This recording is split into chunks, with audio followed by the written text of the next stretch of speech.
لیکن عوام الناس کو بھی کچھ خیال فرمانا چاہیے اور کچھ نہ کچھ وقت لگاتے رہنا چاہیے، ورنہ کم از کم ہر ماہ 3 دن لگا لیا کریں۔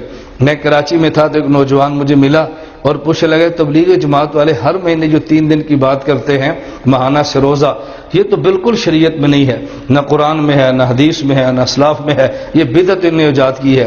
میں نے کہا اتنی جلدی فتویٰ نہ ٹھوک، اپنے علم کو تو سنبھال کر بات کر، تو سوال کر ہم سے جواب لے، فتوے کیوں ٹھوکتا ہے؟ جب ہم نے جواب دینا ہے تو پھر آپ نے کہنا انتشار ہوتا ہے، اور جب تم فتوے ٹھوکتے ہو تو پھر انتشار نہیں ہوتا۔ اصل میں تو ان کو پکڑو جو فتوے ٹھوک رہے ہیں، جو اپنا دفاع کر رہے ہیں ان کو تو موقع دینا چاہیے، بھئی آپ دفاع کریں اپنا۔ میں نے کہا یہ قرآن میں بھی ہے، بخاری میں بھی ہے، مسلم میں بھی ہے۔ مجھے کہتا ہے ان کے تو، میں نے کہا ان کتابوں میں ہے، کہتے ہیں سروزہ، میں نے کہا جی ہاں سروزہ، مجھے کہتے ہیں جی کہاں لکھا ہے؟ میں نے کہا رسول اللہ صلی اللہ علیہ وسلم عرش پہ گئے، 50 نمازیں ملی، رستے موسیٰ علیہ السلام ملے تو انہوں نے کہا حضور کم کروا لیں، یہ قوم نہیں پڑھے گی۔ حضور صلی اللہ علیہ وسلم 45 کروا لی، کہا کتنی ہے؟ کہا جی 45 کا 45 بھی نہیں پڑھیں گے۔ رسول اللہ صلی اللہ علیہ وسلم پھر گزارش کی تو 40 رہ گئی۔ یہ تو آپ نے حدیث سنی ہے نا، بالآخر 5 نمازیں رہ گئی تو حضرت رسول اللہ صلی اللہ علیہ وسلم پر وحی آئی، آپ کی امت 5 نمازیں پڑھے گی، اجر 50 کا ملے گا۔ نمازیں 5 پڑھے گی، اجر 50 کا ملے گا۔ یہ صحیح بخاری میں اور صحیح مسلم میں روایت یہ ہے کہ من صام رمضان و ستۃ من شوال کان کصیام الدہر کلہ، جو آدمی رمضان کا روزہ رکھے، 6 شوال کے روزے رکھے، اللہ اس کو پورے سال کے روزے کا اجر دیتا ہے۔ تو 5 نمازوں پر 50 کا اجر، رمضان اور 6 شوال کے روزوں پہ پورے سال کا اجر، یہ کیوں ملتا ہے؟ اس کی دلیل قرآن کریم میں ہے، من جاء بالحسنۃ فلو عشر امثالھا، کہ جو آدمی ایک عمل اچھا کرے اللہ اس کو 10 کا اجر دیتے ہیں۔ میں نے کہا قرآن اور بخاری اور مسلم میں نے پیش کر دی ہے؟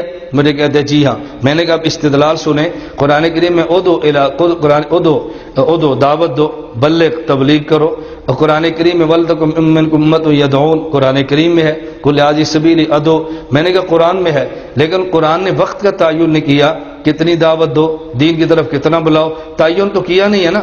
اب ہمارے اکابر نے مشورہ کیا، اس نے شادی بھی کرنی ہے، کاروبار بھی کرنا ہے، دکان پر بھی جانا ہے، دفتر بھی جانا ہے، زمین پر بھی جانا ہے، ہل چلانے ہیں، سارے کام کرنے ہیں، اور اس نے دین کی بات بھی کہنی ہے۔